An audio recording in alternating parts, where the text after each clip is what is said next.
জঙ্গলি ভালো। আমি আমার আশেপাশে মানুষজনকে কান্না করতে দেখছি মুভি দেখে। আমি জঙ্গলি দেখতে আসছিলাম, গতকাল দেখে গিয়েছি, আজকে আবার আসলাম, বাট টিকিট পাই নাই বলে আর দেখা হয় নাই। ইটস মানে আমার দেখার মধ্যে এই বারের সবচেয়ে ভালো মুভি এবার জঙ্গলি। অ্যান্ড আই ফিল লাইক আমি দেখছি বিকজ আমি সিয়াম ভাইয়ের ফ্যান একদম ছোটোবেলা থেকে। তো I grew up with him and as a fan it's my responsibility যে আমি হলে এসে তার সিনেমাটা দেখবো। সেজন্যই আসা, সেজন্যই দেখা। খুব আপসেট, কারণ আমি আমার ফ্যামিলি নিয়ে আসতে পারি নাই।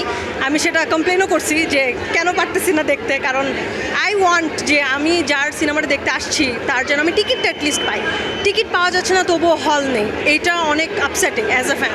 জঙ্গলি দেখে এক্সপেক্ট করা যাবে না যে অনেক গ্র্যান্ড একটা মেসেজ, কিন্তু ছোট ছোট অনেকগুলা জিনিস, যেমন প্যারেন্টিংয়ের উপরে অনেক ফোকাস করা হয়েছে, বাবার সাথে সন্তানের রিলেশনশিপের উপরে, মার সাথে সন্তানের রিলেশনশিপের উপরে, প্রত্যেকটা জিনিসে আলাদা আলাদাভাবে ফুটিয়ে তোলা হয়েছে।